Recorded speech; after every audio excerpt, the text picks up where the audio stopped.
Hello viewers, Tom and Evans here, Oceanside for the 2015 Strange Bedfellows comparison.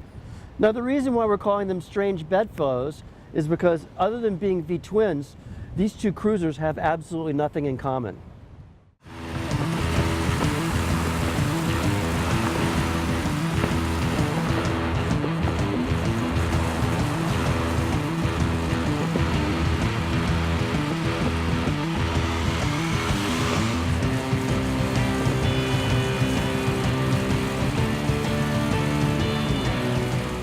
The Suzuki Boulevard M50 represents basically the essence of what cruisers were, say, 5 to 7 years ago. They were all big fat tires, chrome everywhere, wide body work. Everything was big and low and comfy and shiny. And we've noticed a trend in current cruisers as represented by Tom here. Yes, doing my best hipster impression for the day. Sans beard. But yeah, in front of me would be the Star Bolt C-Spec, and for sure, Evans, this represents kind of the new trend in cruiserdom. They launched the Bolt a couple years ago, and now they've got a couple different models of it. And this guy itself, I mean, it's more cafe'd out, with kind of the below the triple tree clip-ons up here, and standard foot pegs kind of right below you instead of out in front as on the Suzuki.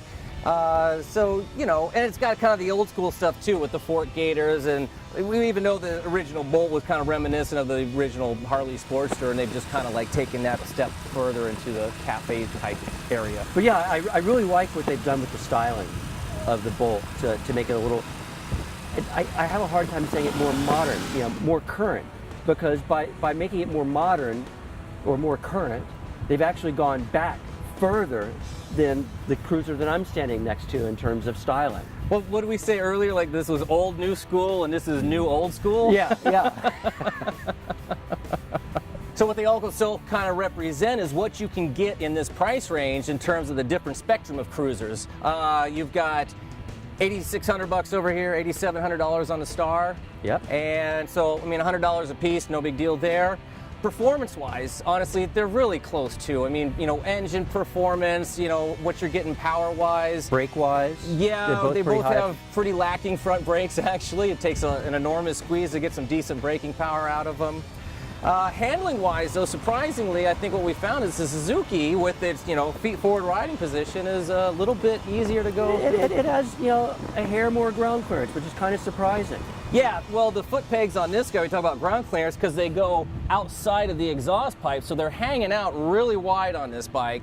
And they're right below you. You would think the forward ones would drag first, but yeah, especially since the Suzuki has a seat height that's 2 inches lower than the seat height on the Star. But no, it actually has a little more ground clearance. That was the real surprise because the Star is going for a sportier image, and the Suzuki is a big couch. It's got a really comfy seat. The riding position is more upright and relaxed. And so bending it into a corner, I didn't think it would be able to keep up with the Star. And actually, in a couple instances, the Star was dragging and had a little bit more ground clearance, was actually gaining on you in the corner. Yeah, we should mention that. Surprising also in terms of performance, this guy is about 50 pounds heavier than the Star. I think a big difference, though, is going to be this 19-inch front wheel on the front of this guy is definitely going to make for some slower transitioning, but there's not too much to transition before you hit that foot peg, so, The funny thing is, though, the aggressive riding position, because you're leaning into it so much, it actually feels like it's harder to steer at lower speeds because you don't have the momentum keeping you going. So when you're just muscling it in, it does turn responsibly, even though it does require some effort. Once you got used to the layout of this motorcycle and the kind of forward riding position, it becomes second nature. I got to tell you, coming down here this morning in early morning traffic on the C-Spec was a lot of fun. It was definitely the tool for scything through narrow spaces in traffic. Whereas I think with this big wide bar, I would have had a different time of it. Well, in addition to what I was talking about with the fork gaiters, the Suzuki has got the more modern upside down forks compared to this guy over here. That's true. That's true. I mean, there's no adjustment on the Suzuki, but You know, both of them, you know, I think are suspended, you know, for the price range that they're in. You know, you can't complain, I don't think, a whole lot. Shifting. I think the Star has a snappier shift. It's a shorter throw. Yeah. It's got that really light clutch pull up there. Yes, really nice. Not that the Suzuki is difficult, but it is a little bit heavier. I like the Suzuki's instrumentation better than the Star's. The Star's has always that round LCD on the C-Spec and all the bolts. It's difficult to read in some lighting situations where the sun is reflecting on it, or just there's not enough contrast in there to really read it. So it takes your attention away from the road. I would have to say, in terms of, you know, styling, I like this kind of, you know, new old school look with the fork gaiters and stuff. This one certainly, it's got a more, you know, a greater personality, you know, straight from Star. You know, and that's also because of the sound of the exhaust. You know, this thing sounds like, you know, pretty milquetoast. Yeah, wet paper bag type of thing. This has actually got a nice little thrum coming from the stock exhaust. We should mention that there's a difference in the final drives on these two motorcycles. You have a shaft drive on the Suzuki and you have a belt drive on the C-Spec.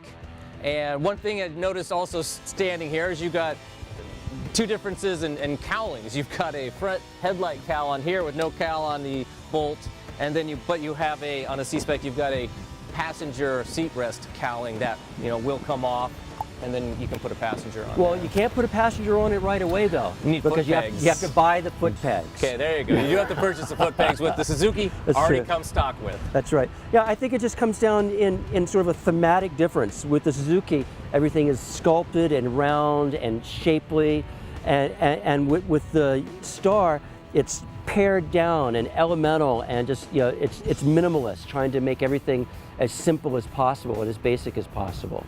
And that really kind of sums up what this not shootout really is. It's more of what we said in the beginning is a, you know, just an overview of what you can get in this price range when it comes to, you know, say, quote, the cruiser market. Now, I don't want to get all ageist on you, but I do think that the Bolt might attract a slightly younger, more aggressive rider, maybe one that doesn't have a sore lower back. But I could be wrong, because I know there are young guys that like the feet forward riding position also. But I do think this is a more laid-back, sort of low-key cruising. So there you have it. If you would like a little bit more detail into these two different motorcycles and hear some more opinions about what Evans and I have to say, go to motorcycle.com and read the story.